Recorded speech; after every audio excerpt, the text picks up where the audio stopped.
అందుకని దేవునికి స్తోత్రం, హల్లెలూయా. నమ్మిక ఉంచున్నాను అంటూ ఇంకో మాట అంటాడు, నన్ను సిగ్గుపడనీయకము. అయ్యా నన్ను సిగ్గుపడనీయకము. వీళ్ళందరూ మాట్లాడుతున్న మాటలయ్యా నాలుగు వైపులా. నన్ను సిగ్గుపడనీయకము, నీ యందు నేను నమ్మిక ఉంచి నిన్ను నేను చూస్తున్నాను. దేవునికి స్తోత్రం, హల్లెలూయా. అందుకని అంటాడు, నా యథార్థ ప్రవర్తన నీ నిరీక్షణకు. నా యథార్థ ప్రవర్తన, ఎంత బోల్డ్గా ధైర్యంగా ఆ భక్తులు జీవించారు. నా యథార్థ ప్రవర్తన నీ నిరీక్షణకు ఆధారం కాదా? హల్లెలూయా. ఇటువంటి భక్తులు మాట్లాడిన మాటలు మనకి ఎంత ధైర్యం, సవాలు. క్రైస్తవ జీవితానికి మంచి బలం ఇదే, మంచి పౌష్టికాహారం ఇదే. హల్లెలూయా. గట్టిగా హల్లెలూయా చెప్తాం. నన్ను సిగ్గుపడలేకము, నా శత్రువులు నన్ను గుచ్చి పిచ్చోడరా ఏం చేయలేక పైన చూస్తున్నాడు అంట. పిచ్చోడరా ఏం చేయగలడు, చేతకాడు, ఏమి చేయడు, ఈ వ్యక్తికి చేత కాదు, మాట్లాడడం రాదు, ఏమి చేయడం రాదు కదా కదా. మరి అన్ని కలిగిన వాళ్ళు అన్ని రకాలుగా మాట్లాడతారు. అందుకని నన్ను సిగ్గుపడనీయకమయ్యా వాళ్ళ ముందు. నా శత్రువులు నన్ను గూర్చి, నా శత్రువులు నన్ను వ్యతిరేకించేవారు, బాధించేవారు, నిందించేవారు, హింసించేవారు, ఇబ్బంది పెట్టేవారు నన్ను గూర్చి ఉత్సహింపనీయకము, ఉత్సహింపనీయకము అంటూ నీ కొరకు కనిపెట్టు వారిలో ఎవడును. దేవునికి స్తోత్రం. ఇద్దరి కొరకు కాదు, ధనము కావాలి, దేవుడు కావాలి, బలము కావాలి, అధికారం కావాలి, నీ కొరకు. అందుకని నీ స్టార్టింగ్ అన్నాడు, నీ దిక్కునకు అన్నాడు. నీ కొరకు కనిపెట్టు వారిలో ఎవరును సిగ్గునొందరు. దేవునికి స్తోత్రం, హల్లెలూయా, హల్లెలూయా. దేవునికి స్తోత్రం. అనేక పరిస్థితుల్లో, అనేక పోరాటాల్లో ఎప్పుడు ఆయన దిక్కు చూసిన బిడ్డలను ఆయన ఎప్పుడు సిగ్గునొందడు, సిగ్గునొందనివ్వడు. హల్లెలూయా. ఆ బిడ్డల పక్షంగా ఆయన వహించి వారు పడుతున్న స్ట్రగుల్స్, అవమానాలు ఆయన మీద వేసుకుంటాడు, ఆయన భరిస్తాడు.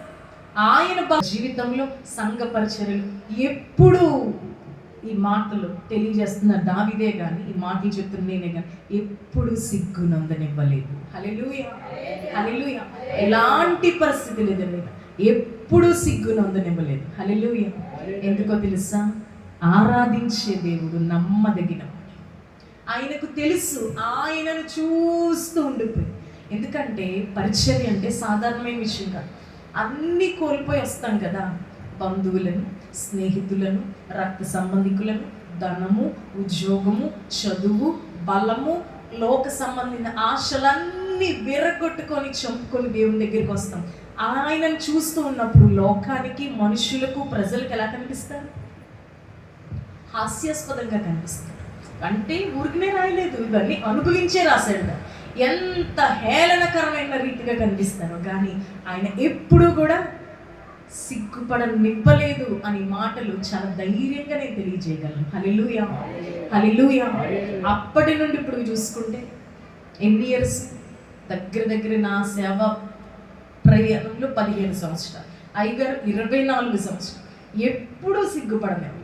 మమ్మల్ని సిగ్గుపరచాలి అని చూసిన వాళ్ళు, వారి జీవితాలు చాలా భయంకరమైన పరిస్థితి.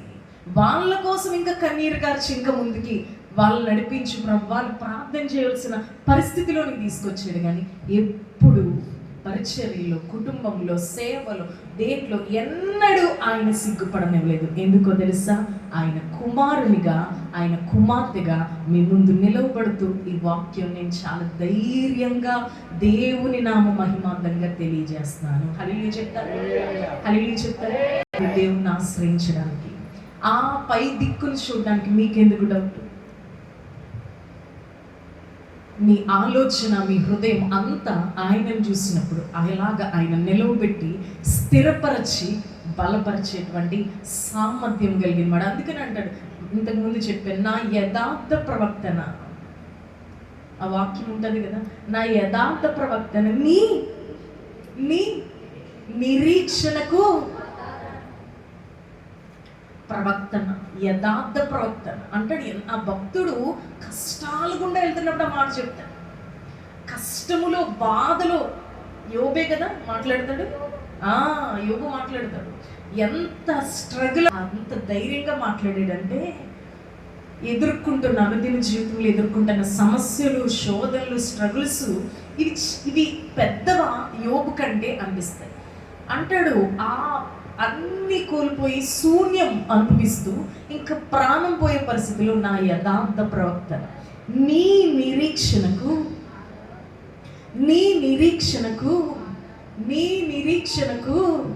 దేవునికి స్తోత్రం.